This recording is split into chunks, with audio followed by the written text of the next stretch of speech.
परिप्रेक्ष्य में भारत के चुनाव सुधार और आरटीआई की भूमिका विषय जो रखा गया है ये बहुत ही महत्वपूर्ण है,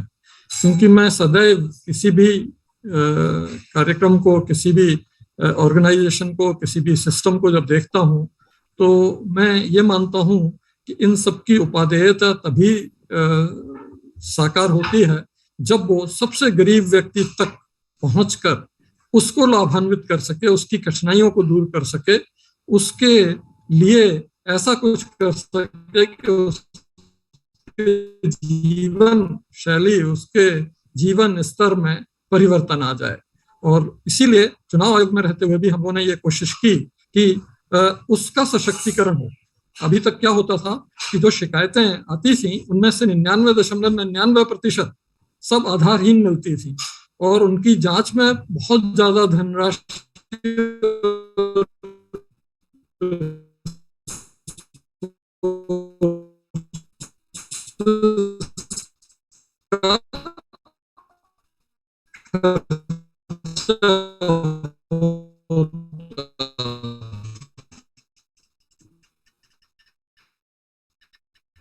और जो पार्टी के बड़े ने हमारा होता है कि अब हमारा वर्कर ज्यादातर कोशिश तो किसी भी तरह की शिकायत वो भेज देता है और इस तरह से हजारों की संख्या में शिकायतें आती हैं जिनमें से शायद ही एक दो सही पाई जाती।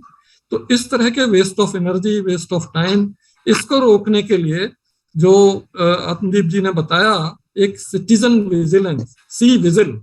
एप्लीकेशन 2018 में बनाया गया और हमारी जो आईटी टीम थी उसने बहुत ही मेहनत करके बहुत अच्छा ऐप बनाया है, जिसमें जहां पर भी चुनाव हो रहे हैं अगर आपने अपने स्मार्टफोन में उसको डाउनलोड किया हुआ है तो आप कोई भी गड़बड़ी, अनियमितता, कोई भी फ्रीबीज बटना कुछ भी देखें कि जो गलत लग रहा हो तो उसका फोटो खींच लें, उसका वीडियो बना लें और उसमें से एक सबमिट बटन होता है उस पर प्रेस कर दें। बस आपको ना नंबर पता करना है, ना रिटर्निंग ऑफिसर का पता लेना है, कुछ नहीं करना है। सबमिट आपने जैसे ही किया तो वो वीडियो या वो फोटो सीधे उस क्षेत्र के रिटर्निंग ऑफिसर, उस क्षेत्र के जिला निर्वाचन अधिकारी, उस प्रदेश के चीफ इलेक्टोरल ऑफिसर और इलेक्शन कमीशन के चीफ इलेक्शन कमिश्नर और दोनों इलेक्शन कमिश्नर, उनके इनबॉक्स में पहुंच जाएगा और रजिस्टर हो जाएगा। और इसके बाद ड्यूटी सबसे पहले रिटर्निंग ऑफिसर की रखी गई है कि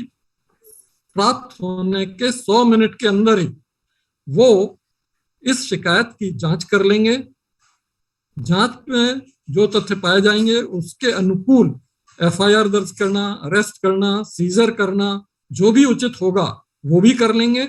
और इस कार्रवाई का विवरण उस शिकायतकर्ता को भेज देंगे अगर उसने अपनी आइडेंटिटी गुप्त नहीं रखी है तो। इसमें एक गुप्त रखने का प्रावधान इसलिए किया गया क्योंकि एक केस में बहुत बड़े ताकतवर नेता की शिकायत करने पर शिकायतकर्ता को कुछ हिंसा का सामना करना पड़ा था, तो इलेक्शन कमीशन ने फिर इसमें अपनी आइडेंटिटी गुप्त रखने का भी एक बॉक्स बना दिया कि अगर आप बहुत ताकतवर नेता की शिकायत कर रहे हैं या कुछ ऐसी बात कर रहे हैं तो आप उसको अगर क्लिक कर देंगे तो आपकी आइडेंटिटी, आपका नंबर, आपका नाम, कुछ भी किसी को नहीं मिलेगा, इलेक्शन कमीशन को भी नहीं मिलेगा। वैसी दशा में जो फीडबैक देना है वो आपको इलेक्शन कमीशन से नहीं मिल पाएगा। आपको अखबारों में और टीवी में, रेडियो में पता करना पड़ेगा कि आपकी शिकायत पर क्या हुआ है, क्योंकि जब भी शिकायत पे कुछ भी होगा तो वो मीडिया में जरूर आएगा, तो उससे आपको पता लग जाएगा कि आपकी शिकायत पर क्या हुआ है। इस एप्लीकेशन के इतने अच्छे परिणाम सामने आए हैं कि पहले मैंने देखा करीब लोकसभा चुनाव में 2 से 2.5 लाख शिकायतें आती थी और उनमें से अधिक 40 या 50 ही ऐसी पाई जाती थी जिन पर कोई कार्रवाई हो, मतलब नगण्य। 2019 के लोकसभा चुनाव में 3 लाख शिकायतें आई इस ऐप सी विजिल ऐप पे, 2,96,000 सही पाई गई, एक्शन हुई, अरेस्ट हुए, सीजर हुए। तो इससे एकदम जो शिकायतों का व्याकरण है एकदम बदल गया। और ये इसलिए भी जरूरी है क्योंकि हमारे संविधान ने चुनाव के दौरान किसी भी न्यायालय का हस्तक्षेप निषिद्ध किया हुआ कि कोई भी न्यायालय किसी भी तरह की ग्रीवांस, किसी भी तरह की शिकायत पर कोई भी हस्तक्षेप नहीं करेगा जब तक कि परिणाम घोषित नहीं हो जाता। तो ऐसे में इलेक्शन कमीशन की जिम्मेदारी कई गुनी बढ़ जाती है कि उस दौरान जो भी ग्रीवांस हो, जो भी लोगों की शिकायत हो, वो बहुत गंभीरता से ली जाए और उस पर तुरंत कार्रवाई की जाए, तुरंत उनको फीडबैक दिया जाए। और ये पीरियड चुनाव का इतना कम होता है, 6 से 8 हफ्ते का, इसमें शिकायत आना, जांच कर लेना, उस पर निर्णय कर देना, एक्शन कर देना, ये सब करना पड़ता है। तो ऐसे में ये व्यवस्था जो है बहुत कारगर सिद्ध हो रही है और मुझे उम्मीद है आगे चल के ये हमारे वोटर को, हमारे आम आदमी को, आम नागरिक को बहुत अधिक सशक्त बनाएगी और हमारे चुनावों की शुचिता बढ़ाएगी। आरटीआई और चुनाव सुधार के संदर्भ में अगर देखा जाए तो हम लोगों का बिल्कुल सिम्बायोटिक रिलेशनशिप है। पारदर्शिता जितनी जरूरी इलेक्शन के लिए है, शायद उतनी जरूरी और किसी क्षेत्र के लिए नहीं होगी, इवन गवर्नेंस में भी उतनी नहीं होगी। तो आरटीआई के तहत जो जो भी जानकारी लोगों को चाहिए वो उन्हें तत्परता से मिलनी चाहिए। चुनाव आयोग का हमेशा से ये प्रयास रहा है। चुनाव सुधार के लिए चुनाव आयोग हमेशा सुझाव गवर्नमेंट को पार्लियामेंट में रखने के लिए भेजता रहा है और उन पर सरकार भी कार्रवाई करती रही है, लेकिन फिर भी कुछ टाइम लैग रहता है सुझाव देने में और उस पर अमली जामा पहनाने में। जैसे अभी भी चुनाव आयोग का एक बहुत महत्वपूर्ण सुझाव कि पार्टी एक्सपेंडिचर पर सीलिंग ना होने से आम जनता में भ्रम की स्थिति पैदा होती है कि साहब एक लोकसभा में 70 लाख खर्च की सीमा है, लेकिन हम देखते हैं कि वहां 10 करोड़, 15 करोड़, 20 करोड़ खर्चा हो गया और उसे समझ नहीं आता कि फिर सीमा का क्या मतलब है। अब उसे वोटर को ये नहीं जानकारी है कि इंडिविजुअल कैंडिडेट तो 70 लाख के अंदर ही खर्चा करता है, लेकिन पार्टी का खर्चा 20 करोड़ हो सकता है, जिसमें कैंडिडेट का नाम अगर नहीं है तो वो पार्टी का खर्चा माना जाएगा और उसकी कोई सीमा नहीं है। ये सुझाव की समस्या केंद्र सरकार के पास है विचाराधीन, और इस पर कार्रवाई अगर हो जाती है तो ये जो कैंपेन फाइनेंस सुधार की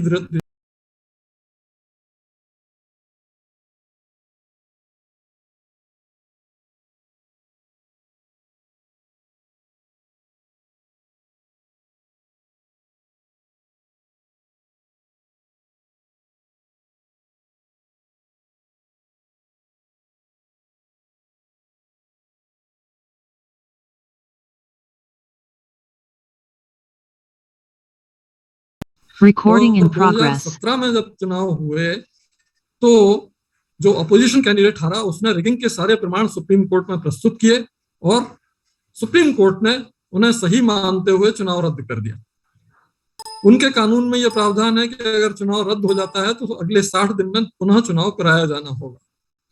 तो जब अगले 60 दिन में चुनाव की स्थिति बनी कि चुनाव कराना है, तब उसने जो अपोजिशन कैंडिडेट था उसका नाम था राइला ओडिगा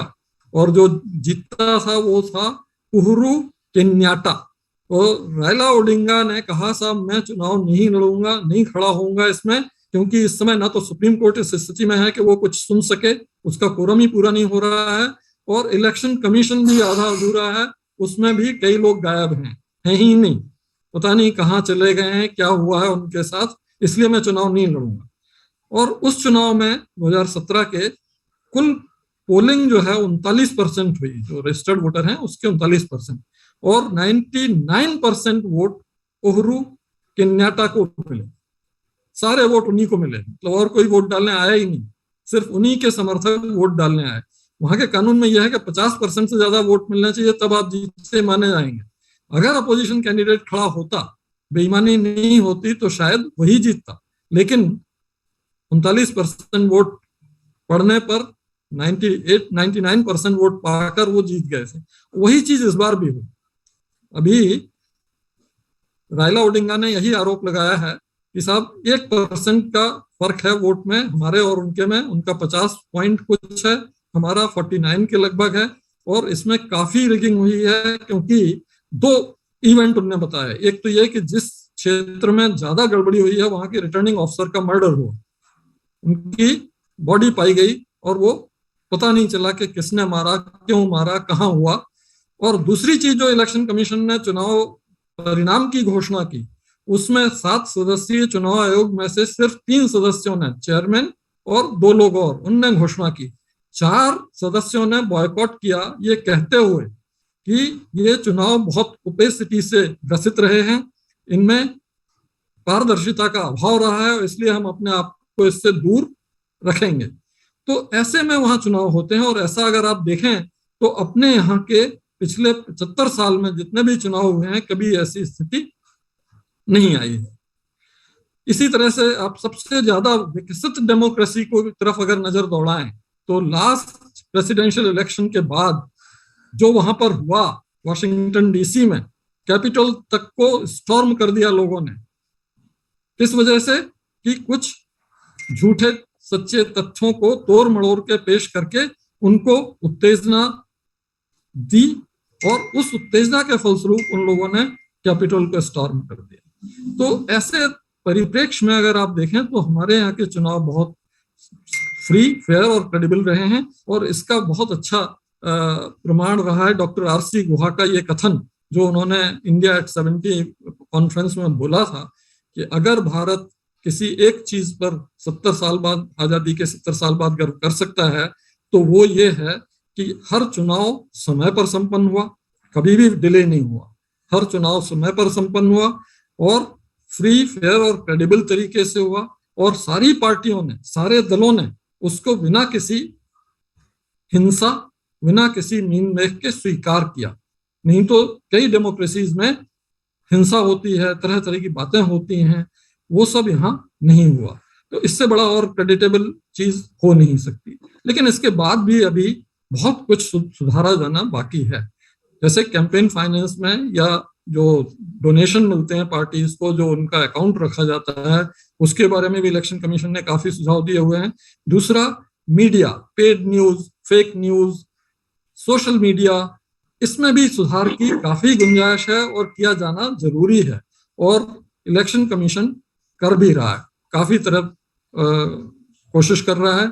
सोशल मीडिया का तो शुरुआत उसी समय हो गई थी, 2017 में एक बड़ा सेल बना दिया गया था कि उन लोगों से, उन सारे प्लेटफॉर्म से कमिटमेंट लें कि अगर कोई भी ऑब्जेक्शनेबल चीज उनके प्लेटफॉर्म पे आती है तो वो पॉइंट आउट करने पर तुरंत उसको अपने प्लेटफॉर्म से हटा देंगे। तो ये सब चीजें हो रही हैं, और मुझे उम्मीद है कि अपने देश के चुनाव जो है विश्व परिप्रेक्ष्य में सदैव बड़ी सम्मान की दृष्टि से देखे जाते रहेंगे। मुझे आपने इसमें बुलाया, उसके लिए मैं बहुत आभारी हूँ। बहुत बहुत धन्यवाद।